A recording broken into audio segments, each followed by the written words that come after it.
Okay, I think we have already crossed the official timeline. We should start. With your permission, sir, I would like to start the session. I'll go with introductions and then go ahead. Yeah. Okay. Namaste, everyone. Welcome to the day where we discuss Ayurvedic sciences and holistic well-being. And welcome to the FDP on science and technology with perspective of Indian knowledge systems. I welcome Vaidya Dr. Chinmay Phadke today as our first speaker. Welcome, sir. We'll obviously do a small introduction and then I'll hand it over to Dr. Chinmay for the discussion.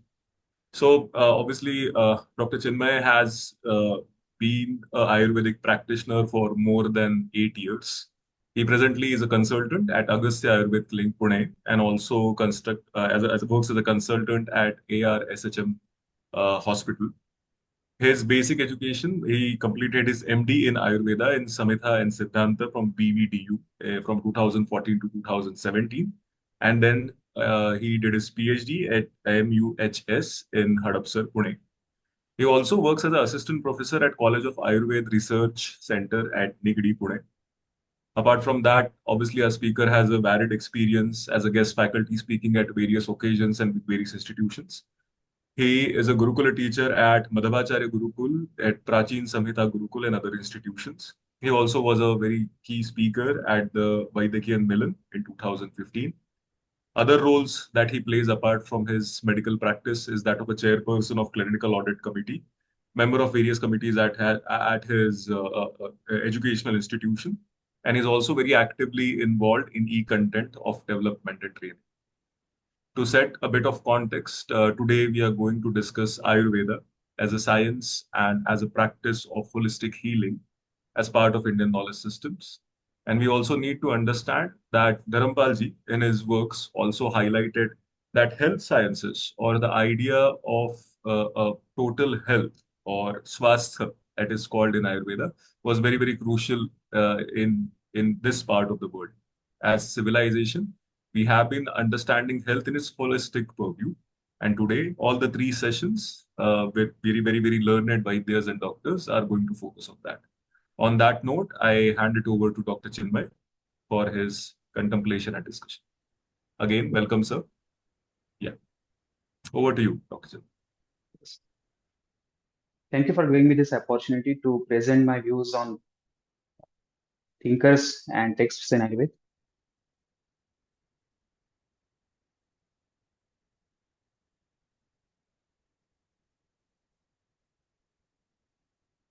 Is it visible to you? Yes, sir, it is. Yes. It is also full screen, so it's good to go. Yeah. Good morning, all of you. I'm aware that most of you are faculty members and very knowledgeable persons. I would like to share my views on sources, texts, and thinkers in Ayurveda. This will be a bird's eye view on the field of Ayurveda, including its foundation, its development, the current institutions, the texts, available e-resources as well, and uh, the current status of Ayurveda also. So let's begin. If anyone has a question, may put it in the chat. We will discuss on it. Ayurveda has a legacy of almost 12,000 years of continuous chain of knowledge, and knowledge was transferred through Guru Shishya Parampara, as we all know. In Indian knowledge system, it's a very good tradition. Significant intellectual heritage from scholars across Asia is meticulously documented. Almost 1 lakh manuscripts are still waiting to read, that scholars should read them, and almost 50,000 of them other resources are already published. Many of them are available online. I will introduce you later on. And the Ayurvedic science evolved through ongoing practice and the integration of new insights, new knowledge, new drugs, new diseases. And over the period, a vast amount of knowledge is accumulated and well documented. Let's move on. Foundation of Ayurveda was for the Prajahita, for the benefit of society.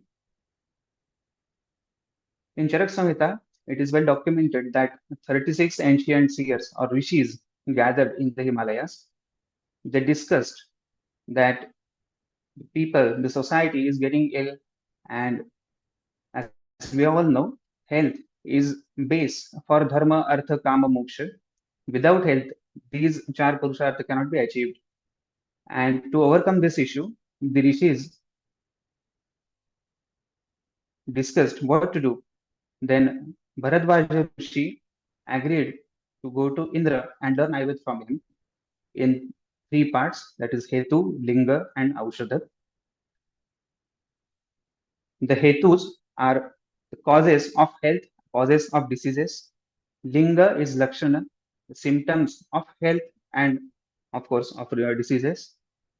And Aushadha, the medications or the Ahara Vihara, what a person should perform to maintain health and to get rid of diseases.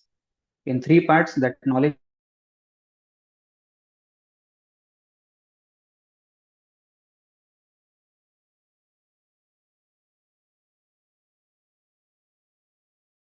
was divided to Bharadwaja. This was around 6 to 12,000 years ago. Estimate based on various textual references. The participants of that discussion or symposium or gathering or dialogue, we can say, were from current day Balkh to current day China. Across Asia, all these rishis gathered, discussed something for us, and documented it. And the creators of those texts linked their knowledge to Atharva Veda, and they called Ayurveda as Upaveda of Atharva Veda.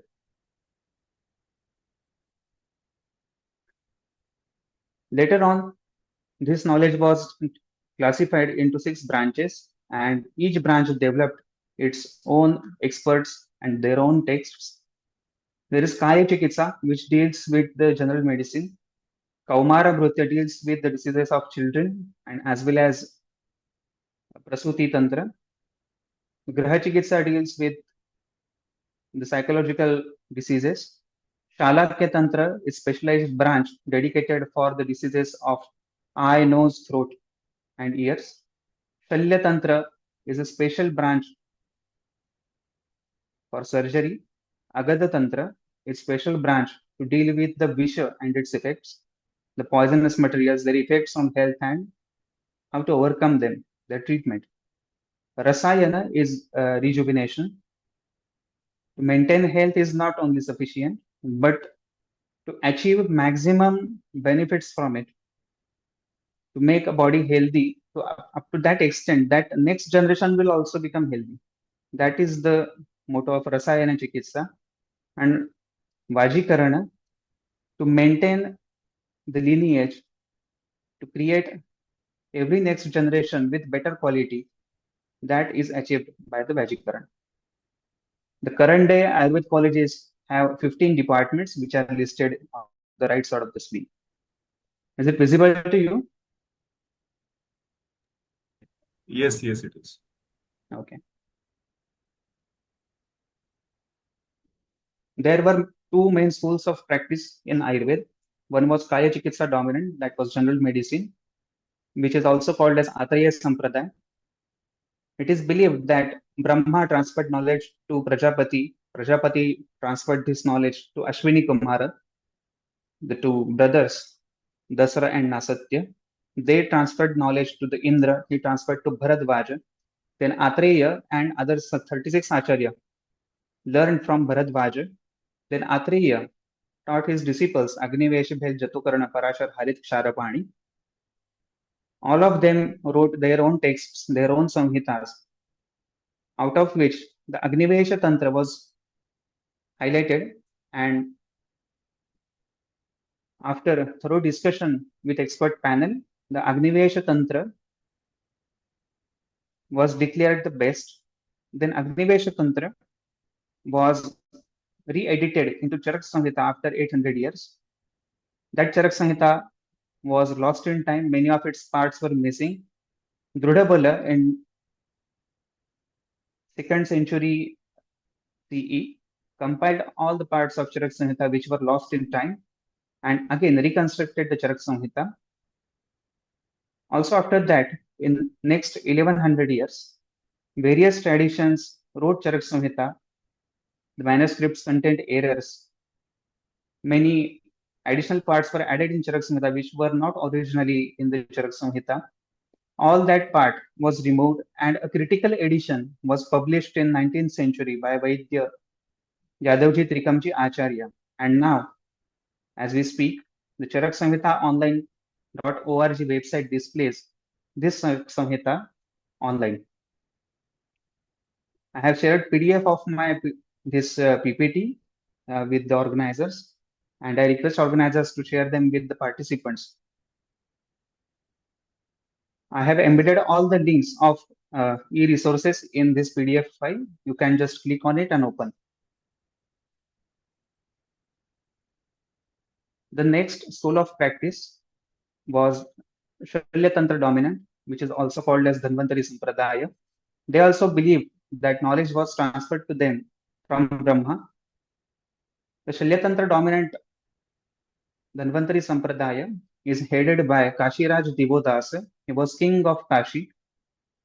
He taught his 6 disciples, Sushruta, Paushpalavata, Aurabhra, Aupadhenava, Vaitarana, Karavirya, Gopura Rakshita. All of them wrote their own texts, their Samhitas, of which Sushrut Samhita was best and held by peers. That Sushrut Samhita was also edited a couple of times by Nagarjuna and then Chandrata in 3rd century BC and 8th AD, respectively.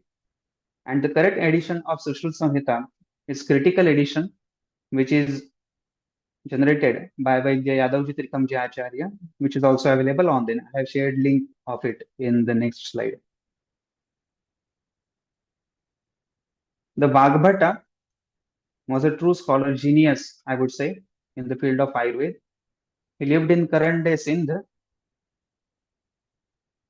At the time of Vagbhata, there were almost 30 of different Samhitas, and for one scholar to learn all of them in one life was very difficult. And to get expertise and then going to practice, clinical practice, was very time consuming. Hence, the Vagbhata compiled all the knowledge, filtered it, and the best part was compiled in one textbook called Ashtanga Sangraha. The text from Matriya Sampradaya, texts from Dharmantari Sampradaya, texts from other Sampradayas were compiled into one book, that is Ashtanga Sangraha. But that was also vast, and the Vaidyas found it difficult to study in one life. Hence, his grandson, the Bhagbhata II, edited it and again published it as Ashtanga Hridaya, which is short version of Ashtanga Sangraha. This Ashtanga Hridaya is also available online, and its critical edition was published by Hari Shastri Paradkar from Maharashtra and is readily available. Now, vast literature of Ayurveda is classified in some groups. The Charak Samhita, Sushruta Samhita, Ashtanga Sangraha, and Ashtanga Hridaya is called Bruhatrayi. The Kashyap Samhita, Bhela Samhita, and Harat Samhita are called Madhyatrayi, which are not in their original form now. The Kashyap Samhita, which was originally written, was lost. It was edited and again published as a Vruddha Jivakiya Tantra in 13th century, which we have uh, got it now. And there is interesting story. It was considered to be lost in time, but Rajavaidya of Nepal found Kashyap Samhita in his personal library. He edited it and published it for our benefit. In the same way, Bhela Samhita, Harit Samhita were also found and published in 1980s. Madhav Nidan, Sharangdhar, and Yogratanakar are called Laghutari, which are also Sangraha Granthas. All of this literature and other 50,000 plus resources are available in printed form on the websites as an Android apps Many of them are scanned and preserved as PDF files, which are available freely on the websites like archive.com. And important point is to learn all of them. You need a teacher who is expert in all these. The later part is Sangraha Granthas. Vagbhata started a tradition to compile everything available and make it in one book. So, in the same way, various Sangraha Granthas were compiled, documented, and published by Vaidyas in their period. I have written few names here. Vangasena was created and published in the 13th century, Vrunda Madhava in 13th century, Chakradatta in 12th century, Bhava Prakash in 12th century, Vaishya Ratnavali in 18th century, Chikitsa Kalika in 8th century, Ayurveda Sutram in 12th century, Bruhat Yoga Tarangini in 17th century, Vaidya Jivanam in 16th century.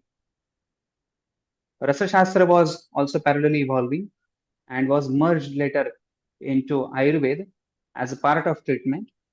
And all the dravyas mentioned in Rasa Shastra were converted into medicines. The methods to convert them into medicines to get rid from their toxic effects and improve their health benefits. The Shodhar and Marian procedures were discovered. Those are also well documented. And in various diseases, these Rasashastra medicines play a wonderful role and give results in minutes. That's why the current day practitioners are also using Rasashastra in vast amount. The Rasaratna Samuchaya was considered to be written in 6th century. The Rasayog Sagar in 14th century, Rasa Chandamshu in 13th century, Rasa Jala Nidhi was compiled in 19th century, Rasaranava Tantram was written in 13th century, Rasa Manjari in 13th century. There are many more books, but I have written here few books just as an example. There is another category of texts in Ayurveda called Nighantus. The Nighantu is a compilation of single herbs or drugs or medicine from any origin, may it be herbal, may it be mineral, may it be animal origin, but single herbs and their properties are documented in the Nighantus in various times. Bhavprakash Nighantu is considered latest and best version of Nighantus.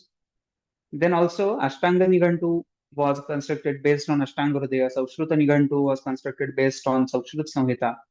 Chakrapani Dravya Guna was compiled by Chakrapani based on Charak Samhita. There are a few other Nighantus also, they like Shodhar Nighantu, Kayya Deva Nighantu, and many more. These all Nighantus, almost 26 of them are available online. I have shared link with you in this PPT. Then comes a vast literature of commentaries. In ancient times, it was called Tika, Bhashya, and Vyakhya. Each of these words carry different meaning and denote a different writing style and different writing motto. That why a writer or commentator wrote this Tika, Bhashya, or Vyakhya. And almost every Grantha in Ayurveda has a commentator in later period. These commentators serve as a vital connectors, ensuring that profound insights of the past remain relevant and accessible today. Because as we know, language changes, and the meaning of same word changes in our times, and it's very difficult to find what the original writer intended by that word. Hence, commentaries help there, and commentators preserve the same meaning of same sutra, same word in their tradition and keep writing it. Hence, commentators are very important, and one who is learning Ayurveda should also read Sanskrit original commentaries. In last century, when printing was invented, after that, nearly 10,000, I would rather say there are many more, but at least 10,000 texts authored by Ayurvedic practitioners have emerged, were published, reflecting extensive body of knowledge in this traditional Indian medicine system. At least one book in each region of India, in each language, was published in the last century. So I have written that way. Numerous Vaidyas across Indian subcontinent were already practicing. They had their own rasashalas. They were producing their own medicines.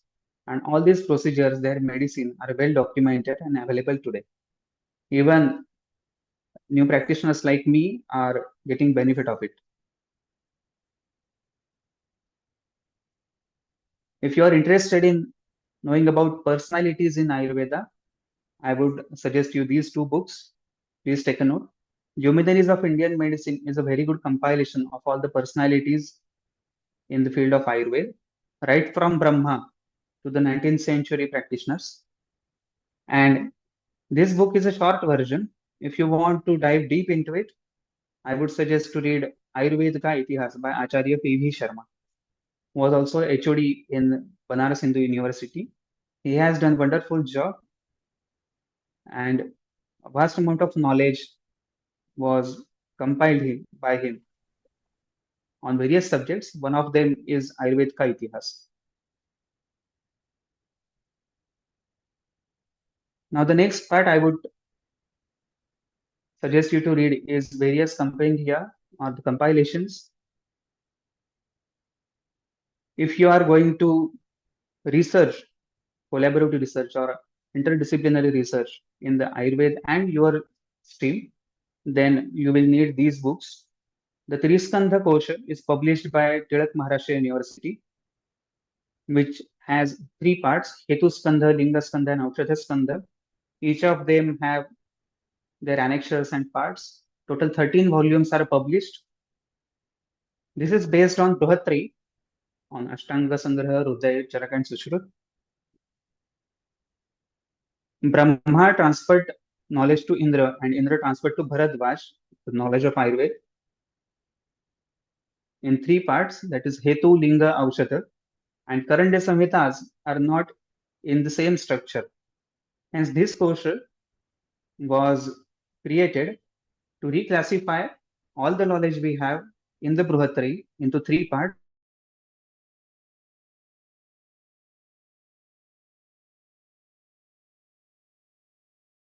has linkages between them.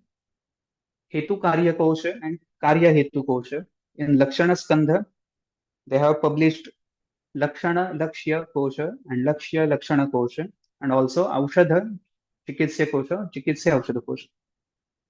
So what basically we are getting is, if we want to study about effects of curd, that is dadhi called in Sanskrit, on the human body, open the Hetu Skandha, open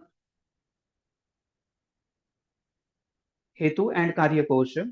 Hetu, that is cause as dadhi, and its Karya, its effects, will get all those effects mentioned in Bruhatri at one place.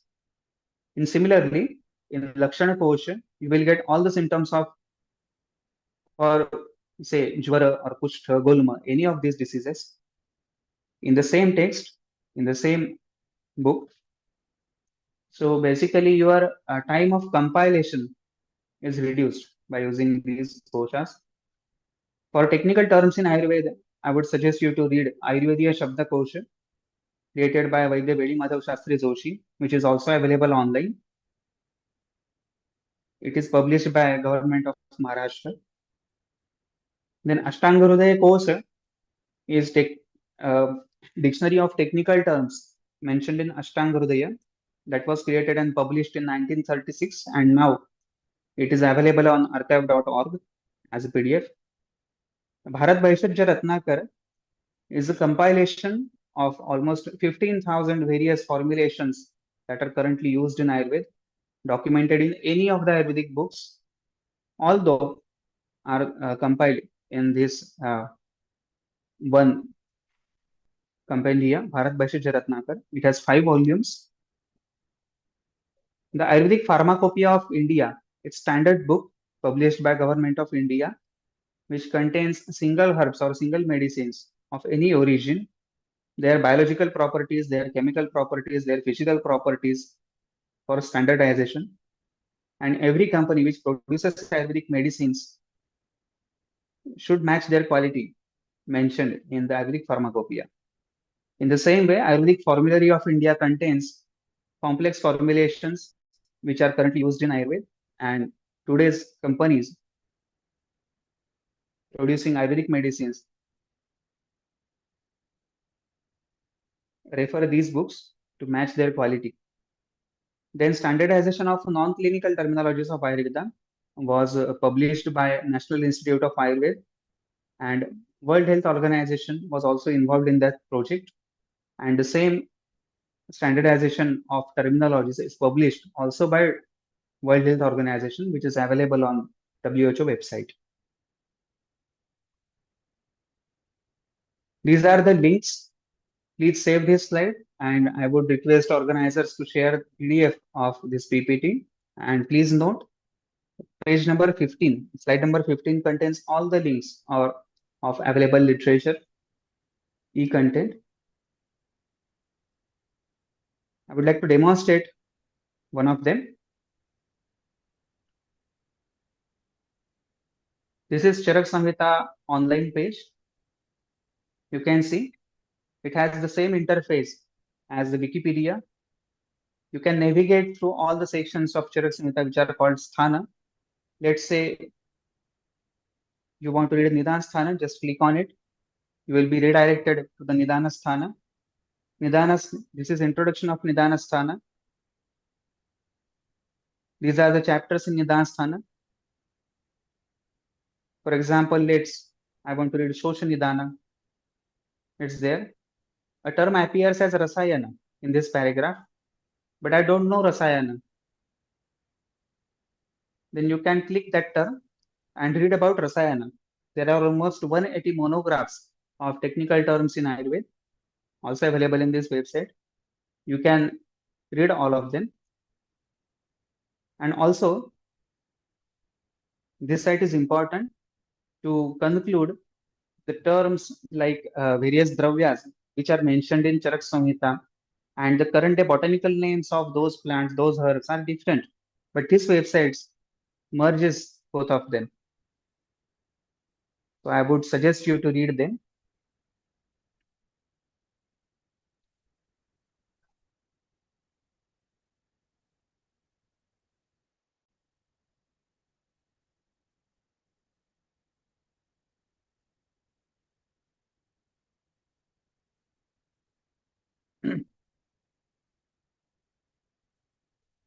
Slide number 16 contains Ashtanga Hrudayam.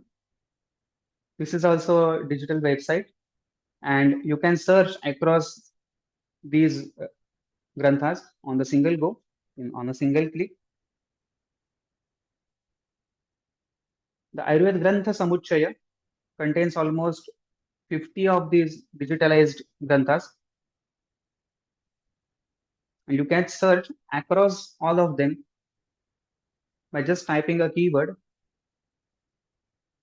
See, there is Ashtanga Hruday, there is Ashtanga Nigantu, Ayurveda Sutram, Rajamartanda, Vaidya Rama. And you can see all of these books are available digitally, and anybody can access them freely. There are other online resources also where PDF files of various manuscripts, various books are available. One of them is archive.org, which is a digital library.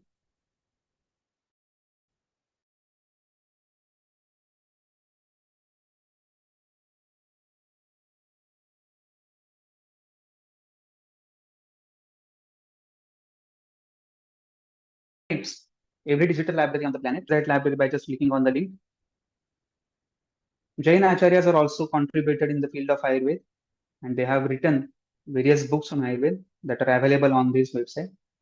The National Digital Library of India also contains various documents, various books, textbooks on Ayurveda. Wiki Pustakani is a different kind of website which provides you all the resources, and you can copy paste them in your further research work and or copy them. Other resources suggested by subject expert. If you want to dive deeper, just contact me or other resources.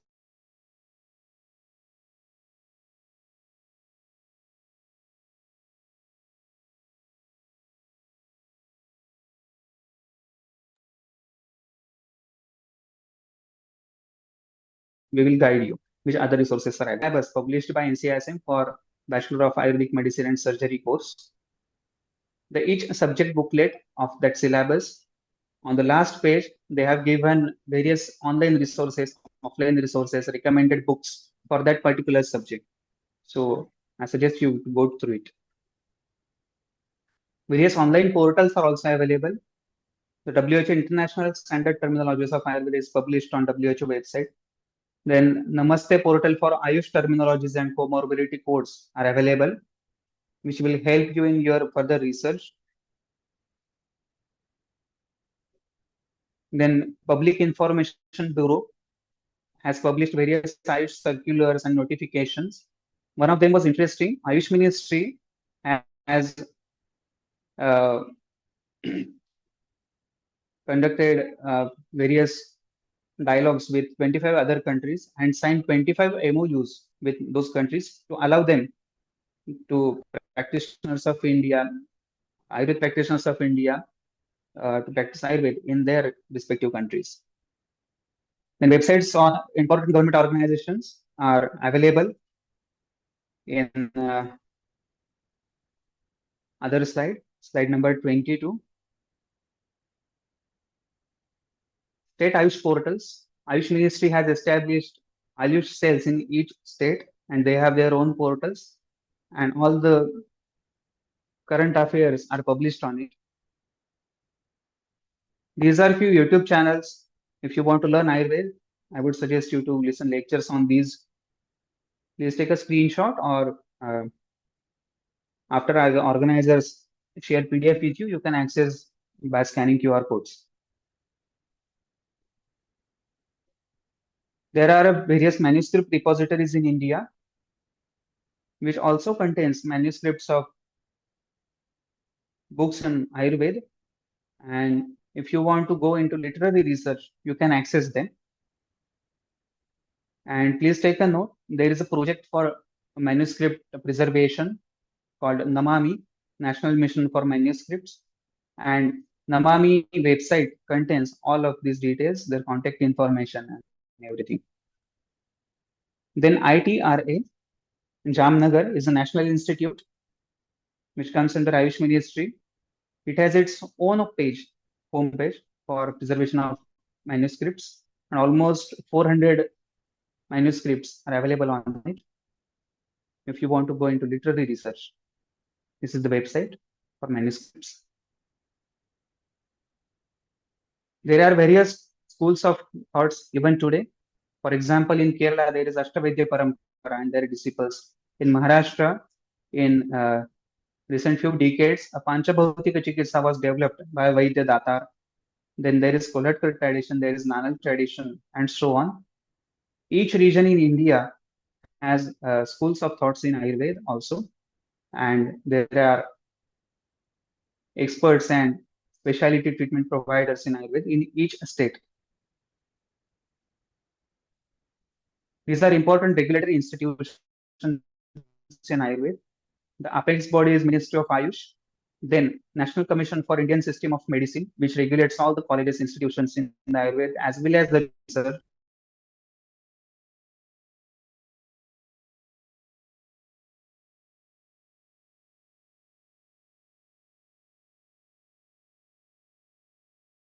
Institutes. Then state universities which conduct actual courses by MCIM Act in Maharashtra, which allows a registration for practitioners. And only after registration in these state councils, a graduate can practice their medicine. Then national institutes like All India Institute of Ayurveda, ITRA, National Institute of Ayurveda, and BHU Ayurveda section. There are total 15 national institutions, 5 research organizations, 1 PSU, 1 subordinate office, and 2 regulatory commissions are governed under Ministry of Ayush. Central Council of Research in Ayurvedic Sciences, CCRAS, has over 30 plus regional centers. Then NIIMH, the NIMHAS, located at Bengaluru, is also an important research organization in Ayurveda. All national institutes are also research organizations, and many private research organizations are carrying research in field of like cancer, in uh, identification of herbs, the plantation, and various other aspects. Important non-government organizations, you can collaborate with these organizations to carry out research or carry out clinical practice or camps or anything. These are private organizations, non-government organizations. One of them is Ayurved Vyaspeeth, which is a multi-state organization.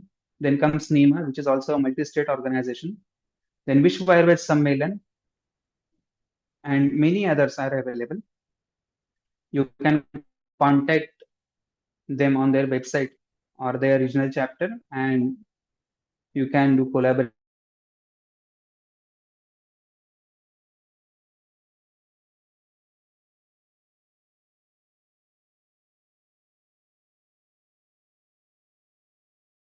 with them. Uh, Activities. And Tipu Sultan, when they were having battle, a transporter Kawaz Ji was captured by soldiers of Tipu Sultan. They cut his nose. When he returned to Pune, a potter from Pune reconstructed his nose in the same way as Sushruta used to do. That was documented in 1974 by British officers. You can find the document and the reports on website online.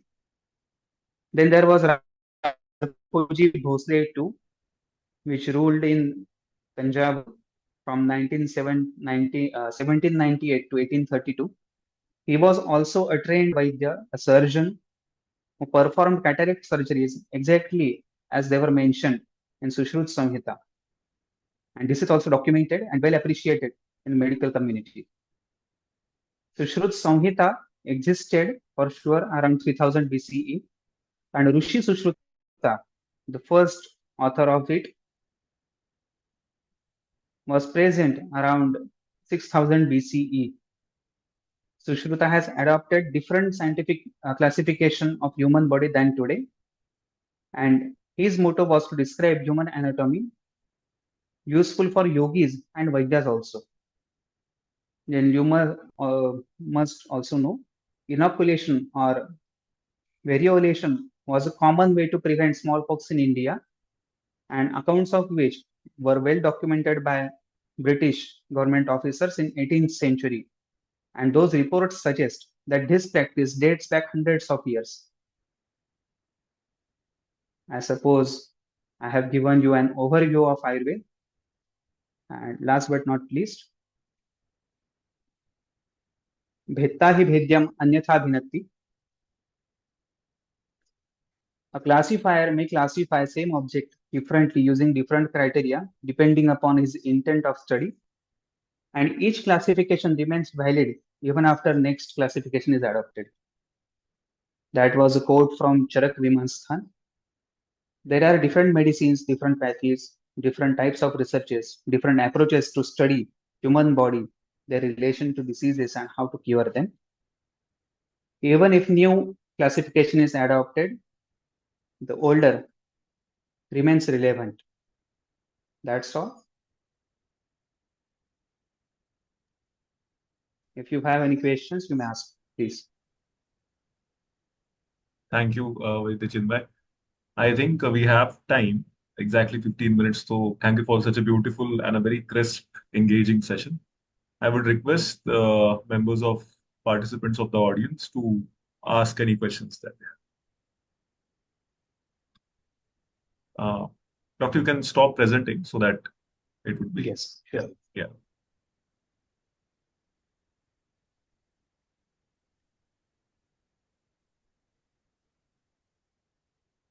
Any questions, queries, please unmute yourself and you can go ahead and ask.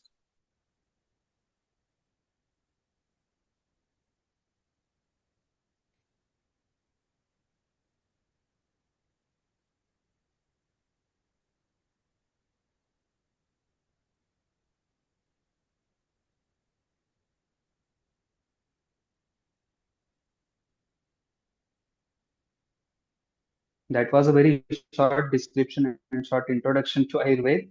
I have my own digital library with over 3000 books.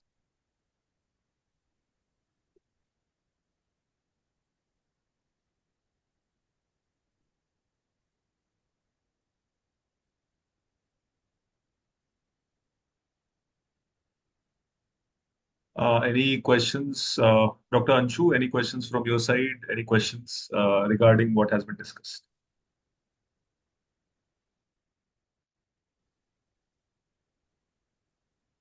Yeah, thank you for the presentation.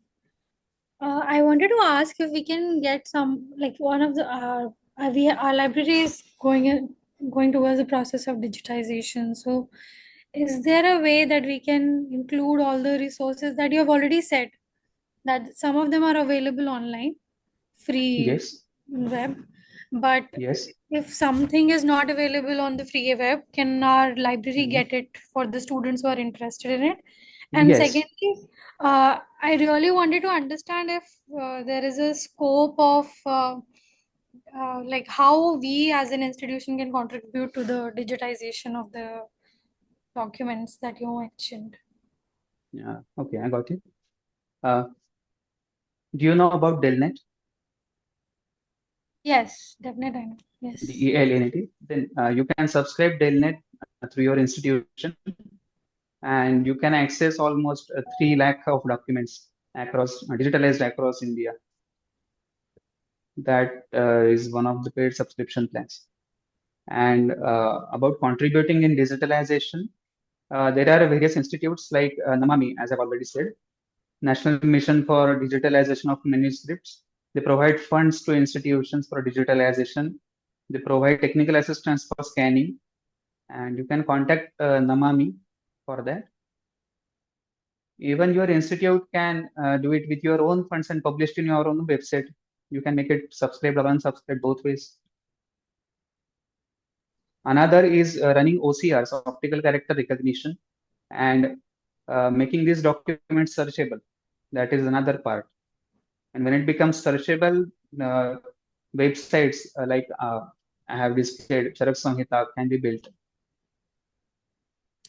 A lot of our physical education faculty and students, yoga students and teachers are Hmm. here. There is a lot of misinformation, and there is a, there is a culture of discussing Ayurveda in a popular social media kind of place. Hmm.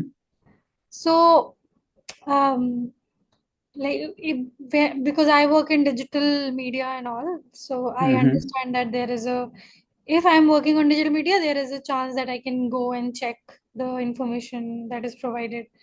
But we, most of us don't know, and a lot of yoga students and teachers don't know Sanskrit and have not read the original text. Yes.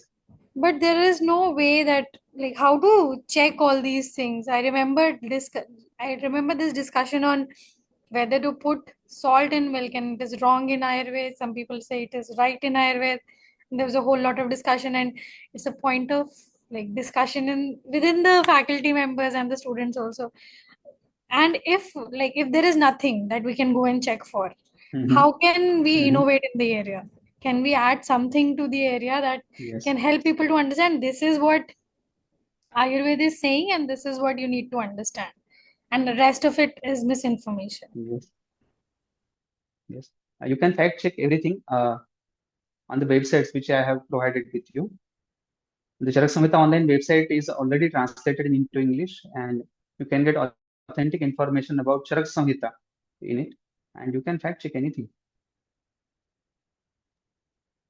I have a about. very Yes. doctor. If because if there are no questions, I always have my questions, but I stop myself from asking because the participants. Yes. So Please go on. this whole trend, Anshu talked of the digital space that we live in, and whole of the idea of Hmm. consciousness is its interaction with digital space and not interacting with people in the first place. So that has its own set of problems. Hmm. Rather, today I would also like your views on how Ayurveda looks at this idea of mind getting distracted because of the technology that we are heavily interfacing. Hmm. That is one part I would like you to address that. And second is Hmm. this whole trend of wellness gurus that Instagram Reel has promoted, Hmm. which has, to my understanding, actually disrupted many lives in that sense because there are quick fixes and all these things. Uh, Converging Yes. back to the question that how, as a layman, because we are non-practitioners, we, as we understand, are non-medical personnel, how do Hmm. we, just for the sake of safety and well-being, try to understand all these Hmm. Ayurvedic Ayurvedic practices or nuskhas as they are called, or quick Mhm. fixes. Mhm. How to check the authenticity? Is Mhm. there any text which filters down Ayurveda or the practices to its simplest notions for a common man to understand? Because obviously the text is written or generated for a practitioner to understand, not a layman. That is not the intent Yes, of. of course.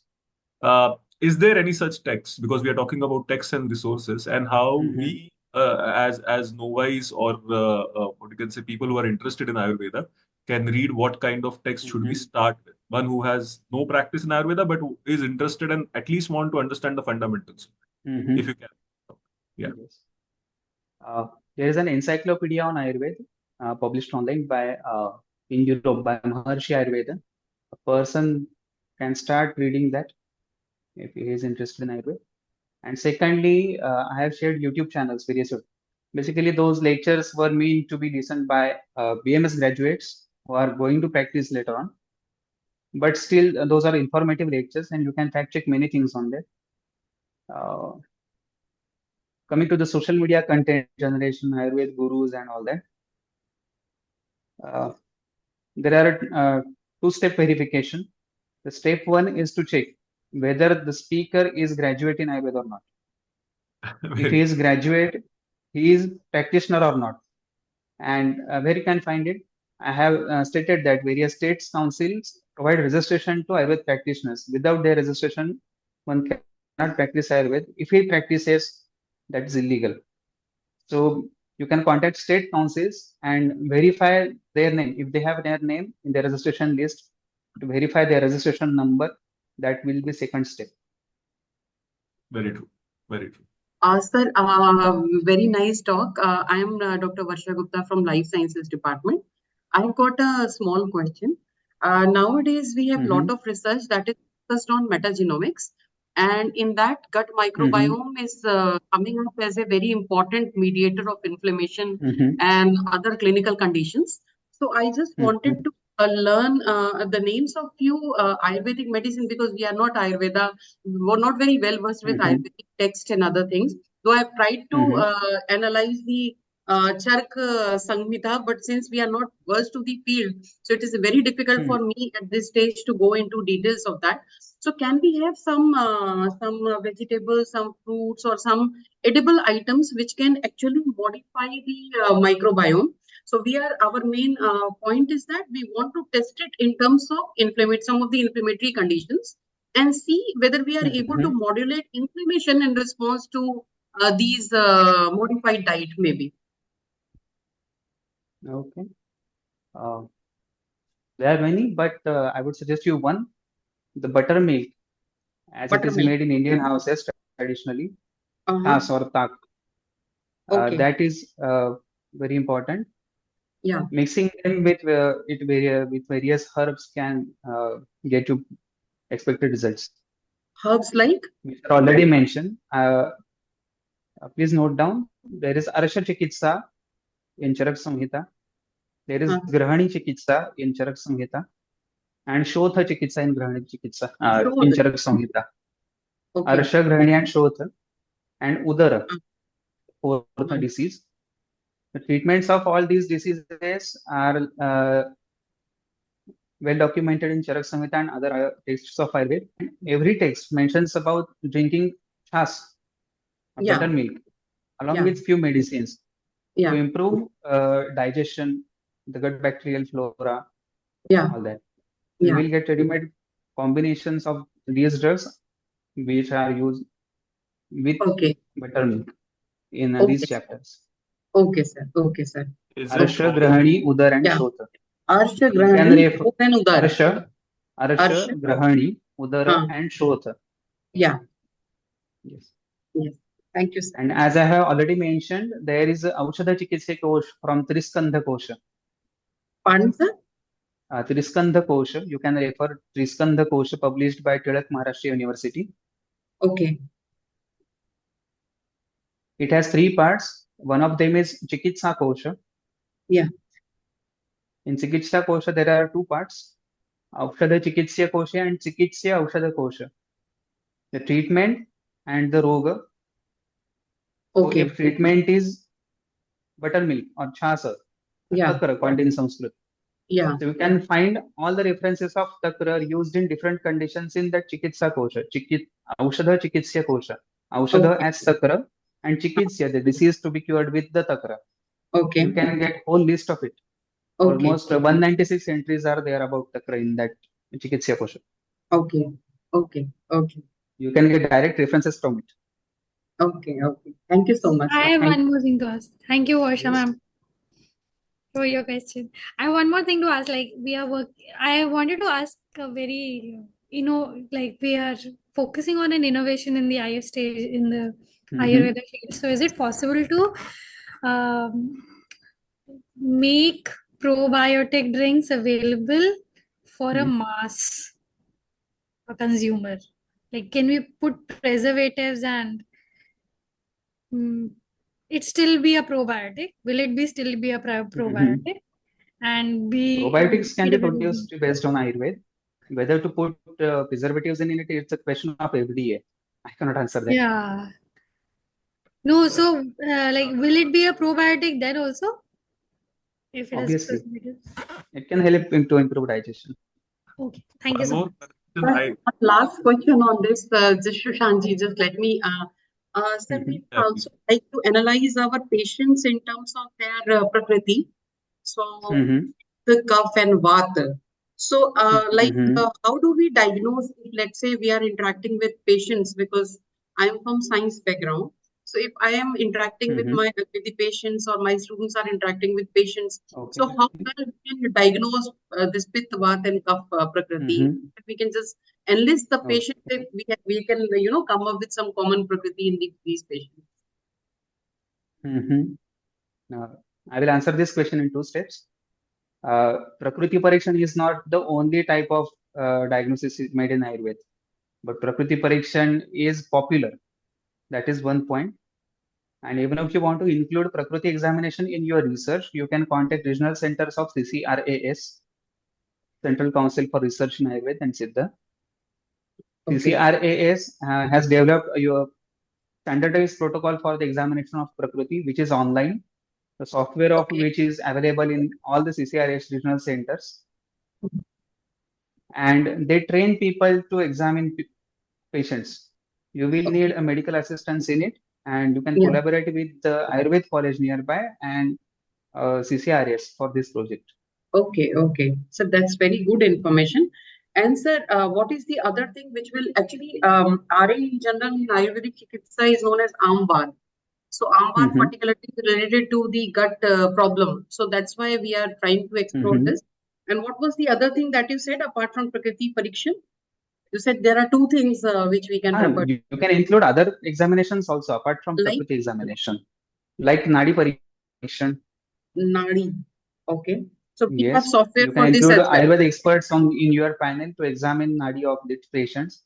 If you want to digitalize it, there is a device, patented device called Nadi Tarangini. Okay. Okay. They sell it and train people to use Nadi Tarangini, and with the software, you can get automatic report of your Nadi. Okay. Okay. Okay. Okay. Thank you so much, sir. Thank you. Thank you, sir, for letting me ask I would another suggest you question. to collaborate with the Ayurvedic institutes, or I'll do that. you can include any Ayurveda scholar, any Ayurveda project in your expert panel. Yeah, yeah. I'll do that. I'll do that. Thank you, sir. Thank you. Thank you, Varshaji. Rather, the questions drive the discourse. So thank you, Varshaji, for those beautiful questions. I think we are nearing our concluding time for today. So again, Vaidya Chinmay, thank you so much for your time and energies on this. And such a erudite and a crisp. I like the way you condensed. I understand because I am a novice and I study Ayurveda just as an interest. But the vastness of text is phenomenal. And to condense it in 1 hour time, I should really congratulate you on that task. Again, we have Dr. Anshu also. Anshu ji, any last words? Vote of thanks. No, Yeah. I'm really happy that we get to meet you, and we have been wanting to listen to you for a long time now. And it's sad as like we understand Ayurveda as a thing of maybe grandmothers, what grandmothers have told us or our mothers have told us. But it as a discipline is something that we should be exploring it further. And I would be really happy to let our students, a lot of students are here, so I would like our students to take it up as an interest area, as something that they can innovate If on. time permits, I would like to add a point. Yeah, sure. Yes, sure, sir. The Vaidyas in ancient times diverted patient flow and taught households, mothers, and as you rightly said, grandmothers, how to treat basic illnesses in the house itself to manage the patient flow and reduce workloads. But there is not more That is the beyond that. best policy practice in medicine and health also. If we are That able is to a do that. graceful system. That's a very Yeah. elegant system that you Because in have. ancient times there were no colleges, mass scale of education was not there, one-to-one Guru Shishya Parampara was there, and production of Vaidyas was limited, and they had to handle large populations. That's an elegant system. We can work on that. Thank you so much. Sanjay, would you like to conclude, please? Yeah. With that, I think we have the next session lined up, right? We don't have a break. Haya, any breaks in between, or should we continue with the next speaker? I think we should, right? Sir, the next session starts at 12 p.m. Okay, we are Yeah. taking. Okay. Okay, so Yeah, we'll be thank you. taking a break. Yes. Yeah. Thank you, Yeah. Vaidya, for your time. I Okay. think the audiences also loved the discourse, and this is just an opening. We rather want this FDP to be a medium so that the institutional collaboration happens. Yes. Again, thank you for your time, sir. Sure. And I have shared my contact number and all the yes, information with you. Anybody can contact me or email me. I will answer your questions later on. Sure. We'll share all those details in the participant group, and surely people will reach out. Thank you again. Thank you all the participants also. We resume at 12. Thank you. Hope to see you there. Thank you. Namaste. Thank you so much, sir. Thank you.